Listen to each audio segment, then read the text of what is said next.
Bonjour, je m'appelle Grégoire Cauchois et je suis cardiologue. Je vous propose à travers ces podcasts de vous partager mon univers professionnel et de vous faire découvrir une étonnante machine, votre cœur. À travers des conseils pratiques, des interviews de soignants ou des récits, des témoignages poignants de héros du quotidien, ce podcast a pour but de vous toucher en plein cœur.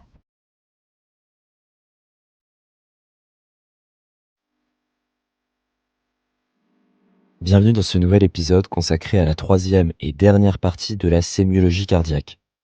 Aujourd'hui, on va terminer ensemble l'analyse des signes cliniques cardiologiques. Comme toute saga de l'été, nous avons parlé il y a un mois des symptômes et contexte général du patient qui l'amène à consulter. Il y a 15 jours, nous abordions l'inspection et la palpation en cardiologie. Place maintenant à l'auscultation et à la percussion en cardiologie. Vous allez finir par devenir de vrais experts et tout cela n'a bientôt plus de secret pour vous. Mais pour cela, accrochez-vous, ce dernier épisode est riche d'informations. Alors c'est parti, remettez votre blouse de médecin et n'oubliez pas votre stéthoscope. Mais avant de commencer, si vous ne voulez pas rater un épisode et en recevoir une notification, je vous invite à vous abonner à l'émission, cela fera aussi grandir la communauté. Le médecin fait appel à ses 5 sens. Vous l'avez bien compris, la vue pour l'inspection, le toucher pour la palpation, l'audition pour l'auscultation, le toucher et l'audition pour la percussion.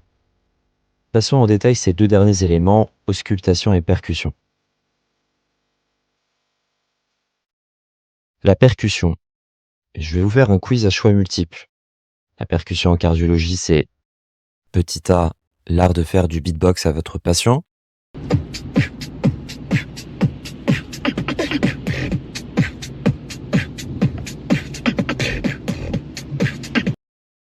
Petit b, l'art d'écouter le bruit que fait le patient quand vous tapotez dessus. Entrée.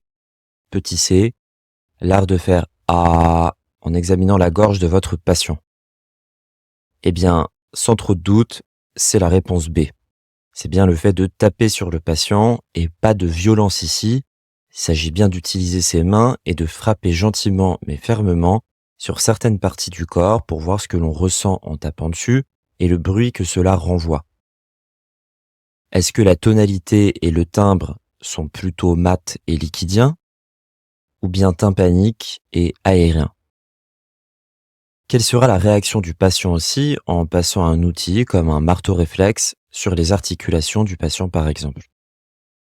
On peut donc faire la percussion avec la main ou avec certains outils comme un marteau réflexe qui est l'outil préféré du neurologue.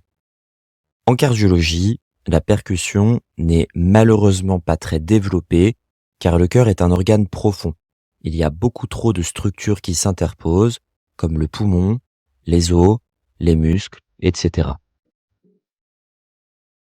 La percussion se fera surtout pour quelqu'un qui serait essoufflé et chez qui on suspecterait par exemple un pneumothorax, c'est-à-dire que l'air a pris la place du poumon au sein de la cage thoracique et c'est une urgence.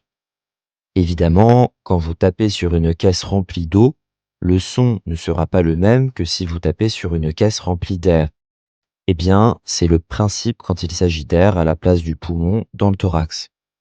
On pourra donc tout autant faire le diagnostic d'un épanchement liquidien dans le thorax, ce que l'on appellera par exemple une pleurésie si c'est une inflammation qui va causer le développement de liquide autour du poumon, que du sang, ce qu'on appellera un hémothorax, ou bien de l'air, qui sera un pneumothorax. On pourra aussi le faire sur le ventre pour évaluer les bruits digestifs, mais encore une fois, on s'éloigne un peu de la cardiologie. Quand il y a trop d'air dans le ventre, les bruits seront très tympaniques à l'auscultation.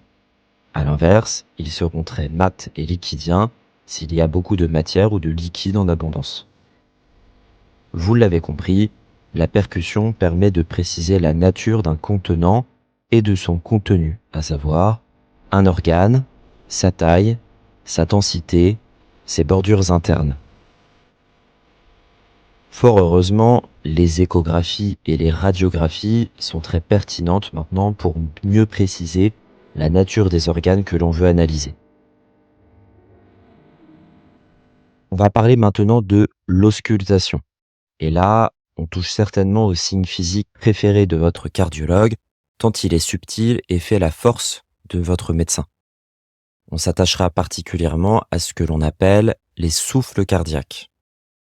Quand vous posez votre oreille sur le thorax, si vous vous êtes déjà amusé à le faire, vous entendez grossièrement un premier boom et un deuxième boom. Ce sont les bruits du cœur.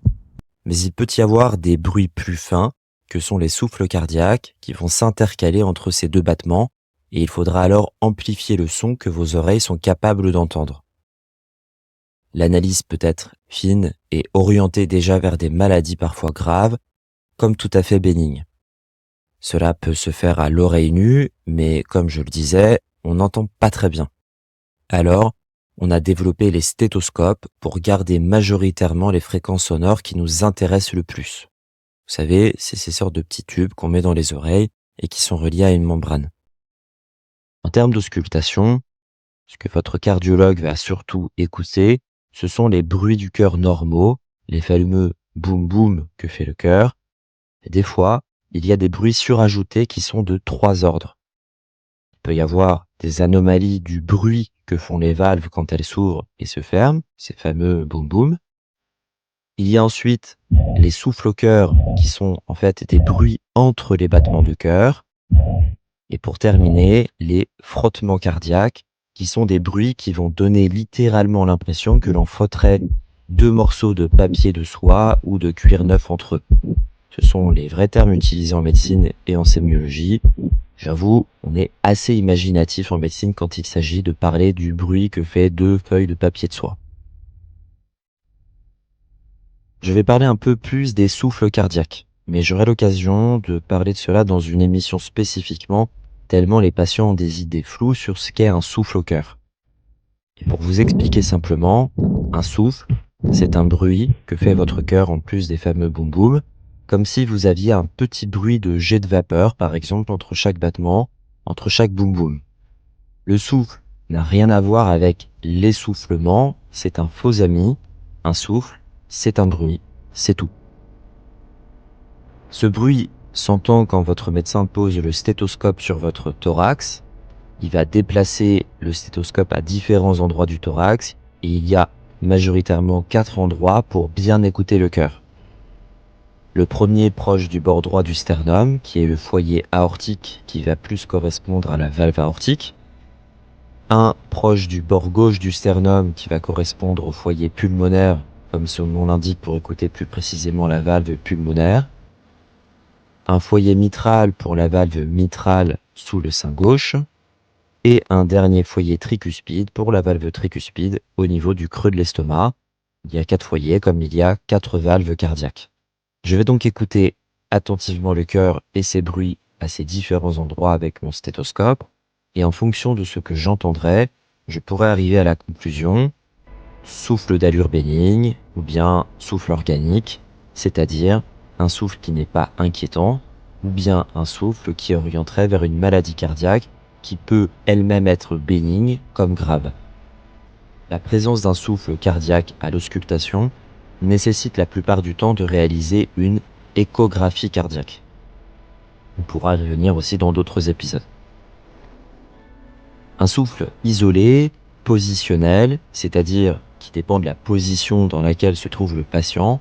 Par exemple, on pourrait être modifié ce souffle si la personne est allongée, si elle est penchée en avant, sur le côté ou debout. S'il n'y a pas de maladie cardiaque associée, s'il n'y a pas d'antécédents familiaux de maladie cardiaque, qu'il n'y a pas de symptômes au repos ou à l'effort, tous ces éléments orientent plutôt vers un souffle bénin. Votre cardiologue pourra aussi écouter les vaisseaux au niveau du cou, que sont les carotides, l'aorte au niveau du ventre ou encore au niveau des artères fémorales pour savoir s'il y a un souffle qui traduit un rétrécissement d'une artère. Pour l'anecdote, quand votre médecin vous examine, il fait toutes ces choses-là. Il ne va pas juste vous ausculter comme je peux souvent l'entendre. Hier, quand je suis allé chez mon médecin, quand il m'a ausculté, il a vu mes jambes qui étaient gonflées. Non, s'il vous plaît, l'auscultation, c'est juste le fait d'écouter les bruits de l'intérieur. ça n'englobe pas le reste, comme l'inspection, la palpation et la percussion. Voilà, maintenant vous avez compris de quoi il s'agit. Aucune raison de ne plus saisir ce que vous dit votre médecin quand vous le verrez. N'oublions pas que votre cardiologue prendra aussi votre pression artérielle avec un manomètre, c'est-à-dire une sorte de petit brassard qui est relié à une poire pour mesurer la pression artérielle. Ça se fait maintenant aussi avec des mesures automatiques, avec des appareils. Idem pour prendre le taux d'oxygène dans le sang avec un petit capteur que l'on appelle un saturomètre qui se met au doigt. Il vous fera également vous peser avec une balance. Et la plupart du temps, quand même, le cardiologue réalisera un électrocardiogramme qui est l'examen de base pour faire un diagnostic en cardiologie. Voilà, nous arrivons à la fin de cet épisode. Qu'avons-nous vu ? Vous avez compris que votre médecin trouve ce qu'il cherche. Et comment le trouve-t-il ? En vous interrogeant d'abord avec précision et en vous examinant de manière professionnelle. Ensuite, il note tout cela dans le compte-rendu de sa consultation et en faisant une interprétation des signes cliniques grâce à la sémiologie médicale dont on a vu les 3 épisodes précédents que c'était vraiment important à bien analyser. À partir de là, il essaie de faire matcher un ensemble de symptômes et d'anomalies à l'examen clinique qui ont été retrouvés en l'intégrant dans ce que l'on appelle un syndrome clinique.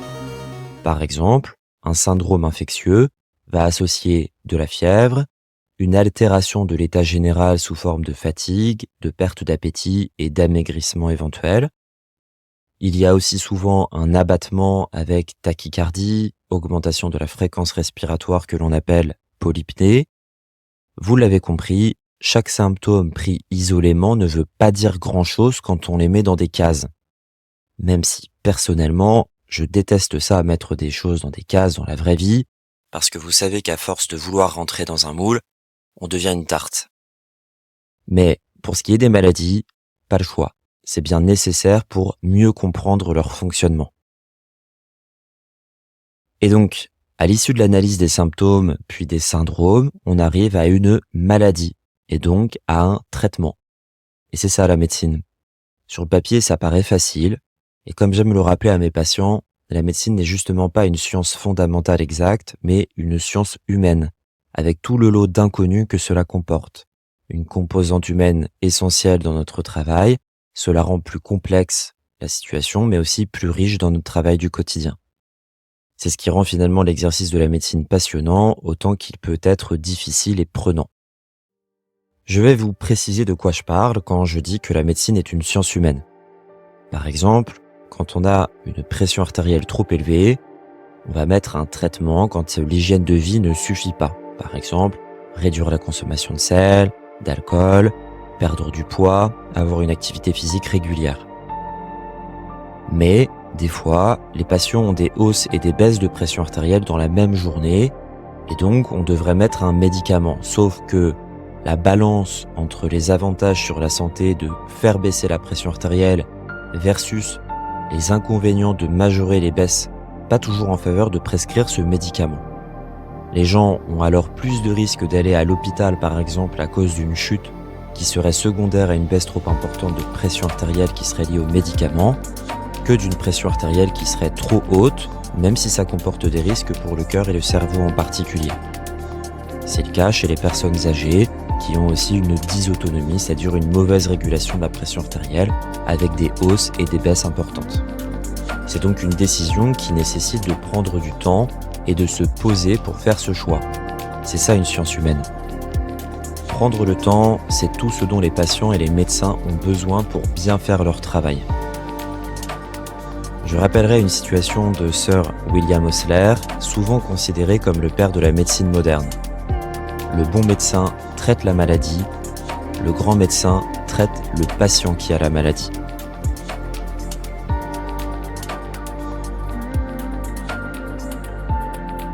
Voilà, c'est la fin de ce nouvel épisode. Merci à toutes et à tous d'avoir écouté en plein cœur. Retrouvez-moi sur les réseaux sociaux, Instagram, LinkedIn, YouTube. Et si vous avez aimé l'émission, likez, partagez cet épisode autour de vous. Laissez-moi aussi un commentaire pour me faire part des sujets que vous souhaiteriez que j'aborde. car c'est vous qui faites battre le cœur de ce podcast.